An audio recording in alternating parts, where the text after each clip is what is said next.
Interim government তো আমাদের যারা স্টেক হোল্ডার আছে বাংলাদেশে সবার তো রিপ্রেজেন্ট করে না। আমি যদি ইন্ট্রিম গভর্নমেন্টের পার্ট হতাম, দাবি মানা এখন না, ইলেকশন হবে, তারপরে যে ইলেক্টেড গভর্নমেন্ট আসবে তার কাছে আপনারা দাবি জানাবেন। ক্যাটাগরি যার কারণে আমরা এখানে এসেছি সেটা হচ্ছে সেকুলারিজম, ধর্মের সাথে রাজনীতি আলাদা।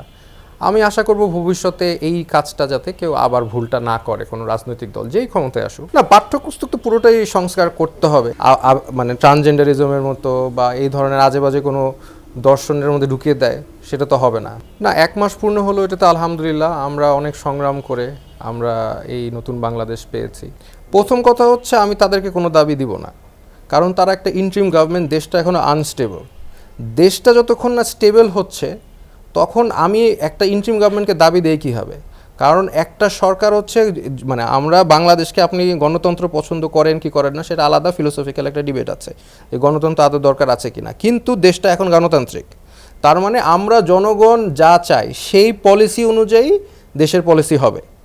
ইন্ট্রিম গভর্নমেন্ট তো আমাদের যারা স্টেক হোল্ডার আছে বাংলাদেশে সবার তো রিপ্রেজেন্ট করে না।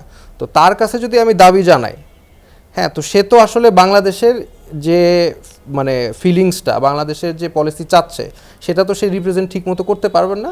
ওনাদের ইন্ট্রিম গভর্নমেন্ট, এবং সবসময় ইন্ট্রিম গভর্নমেন্টের কাজই হচ্ছে একটা দেশকে স্টেবল করা, ফ্রি অ্যান্ড ফেয়ার ইলেকশন করা, মানে ওই পরিবেশটা তৈরি করা, তারপর ইলেকশন করা, তারপর যে সরকারই আসুক তখন তার কাছে আমি বাংলাদেশের জনগণের থেকে পারমিশন নিয়ে, জনগণের কাছ থেকে আমি সিগনেচার নিয়ে বিভিন্নভাবে আমি একটা জনমত তৈরি করে তখন আমি ওই সরকারের কাছে দাবি জানাতে পারি।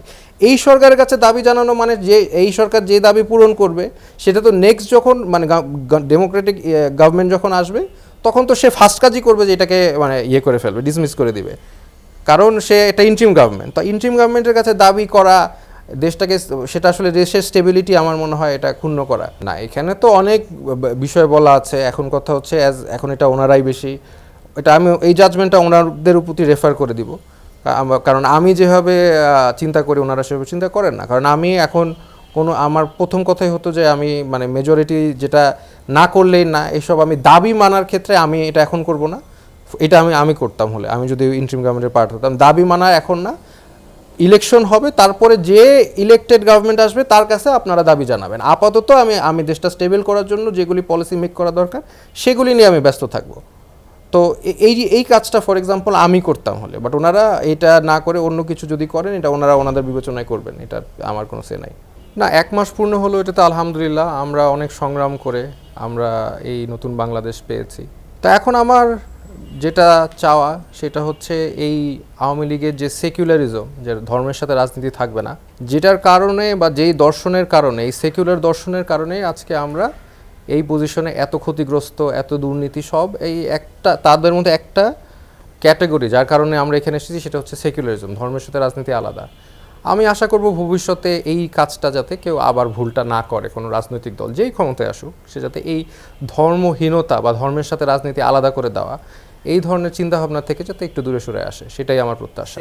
না, পাঠ্যপুস্তক তো পুরোটাই সংস্কার করতে হবে, এটা একটা মানে কমিটি বসে, একটা ইলেক্টেড কমিটি বসে সেটা আমাদের সংস্কার করতে হবে। কিন্তু পাঠ্যক্রমের ভিতরে আমি কি চাই কি চাই না সেটাও ডিসিশন তো আমাদের জনগণের নিতে হবে। এখন কেউ যদি এসে তাদের নিজের ইচ্ছা মতো আবার যদি কোনো ধরনের মানে ট্রান্সজেন্ডারিজমের মতো বা এই ধরনের আজে বাজে কোনো দর্শনের মধ্যে ঢুকিয়ে দেয় সেটা তো হবে না। তার মানে আমরা কি চাই সেটা একটা ইলেক্টেড বডি যে সেটা পরিবর্তন করতে হবে, এবং আধুনিক পেডাগজি যেটাকে বলে, যেটা হচ্ছে শিক্ষা কিভাবে হওয়া উচিত, এটা নিয়ে যত গবেষণা আছে সেগুলোর উপর ভিত্তি করে যারা এক্সপার্ট তারা এটা নিয়ে ইনশাল্লাহ করতে পারবে।